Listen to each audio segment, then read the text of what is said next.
बिहार विधानसभा चुनाव जीतकर जहां मोदी सरकार गदगद है, वहीं आरजेडी इस हार को पचा नहीं पा रही है। सूत्रों की माने तो आरजेडी कानूनी सलाह ले रही है कि मामलों को कैसे अदालत में ले जाया जाए। इसी को लेकर संवाददाता गोपाल कृष्ण ने सुप्रीम कोर्ट के वरिष्ठ वकील LM लाहौटी से खास बातचीत की। सुनिए उन्होंने क्या कुछ कहा। बातचीत करने के लिए हमारे साथ मौजूद हैं सुप्रीम कोर्ट के वकील ML लाहौटी।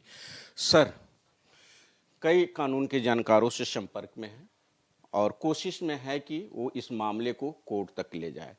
कोर्ट में अगर यह मामला जाता है तो क्या क्या मुद्दे हो सकते हैं?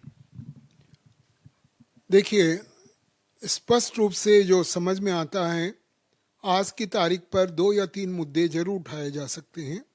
पहला, जो 10,000 रुपये करके एक एक स्त्रियों को बीजेपी या एनडीए ने कमिट किया, वो करप्शन के जो डेफिनेशन है या करप्शन का जो इलेक्शन एक्ट के अंदर है, उसमें वो आ सकता है। नंबर 2, जो SIR या वोटिंग हुई और कितने लोगों के वोट काटे गए, जैसा कि ओपोजिशन वाले कहते हैं, वो दूसरा मुद्दा हो सकता है। और तीसरा और आखिरी, जहाँ तक आप लोगों के चैनल माध्यम से हमने देखा कि कई जगह जो वोट के हैं वो EVM वगैरह के जो मिले हैं कागजात, उससे एक संभावना आती है कि क्या इसके अंदर जो बैलेट वगैरह यूज हुए उनका कोई गलत इस्तेमाल तो नहीं हुआ है। मेरी समझ में इन 3 मुद्दों के ऊपर कोई मुद्दा नहीं आता। अगर इन तीनों मुद्दों के लेकर के पार्टी जाती है, जो हमने तय किया है कि ये मुद्दे हो सकते हैं, तो क्या उसे रिलीफ मिल सकता है किसी कोर्ट से? असंभव। सुप्रीम कोर्ट से तो कोई भी रिलीफ इन मामलों के आधार पर नहीं मिल सकती। उसका कारण क्या है कि जो हमारे अगले चीफ जस्टिस बनने वाले हैं अगले हफ्ते, जस्टिस सूर्यकांत, उन्होंने बहुत लंबी सुनवाई की थी बिहार इलेक्शन को और SIR को लेकर। उनको पूर्णतः ज्ञान है और उनकी हर चीज़ नज़र में है।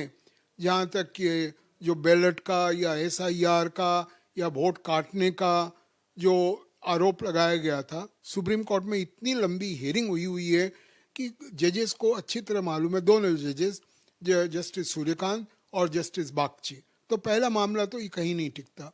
दूसरा, जैसा कि कुछ वो बैलेट बॉक्स वगैरह के जो EVM वगैरह के इधर उधर कुछ पाए गए हैं, वो कोई नई बात नहीं है। और उससे पूरा बिहार का इलेक्शन एक आध सीट की बात नहीं है गोपाल। ये हाँ, यदि एक सीट एक चुनाव होता सीमित मात्रा में, जिसको हम बाईपोल कहते हैं, तो उसमें ये प्रश्न बहुत गंभीर हो सकता था। किंतु जहाँ 240 के ऊपर सीटें हैं, उसके अंदर यदि किसी एक सिवान में या किसी एक जगह कुछ इस टाइप के यदि मिले भी हैं, तो वो पूर्ण रूप से पूरे बिहार चुनाव को इफेक्ट या इम्पैक्ट करेंगे, ये मैं नहीं समझता। और तीसरा और अंतिम मामला 10,000 का, और 10,000 कर भी यदि ये दिए गए थे, कौन सी पार्टी है आज की परिस्थिति में जो इस प्रकार से लुभावना ऑफर नहीं देती? किसी भी स्टेट असेंबली में देख लीजिए या पार्लियामेंट के अंदर देखिए, प्रत्यक्ष या अप्रत्यक्ष रूप से ये जो पैसों का बांटना है, जो बहुत गलत बात है, ये हुआ जा रहा है।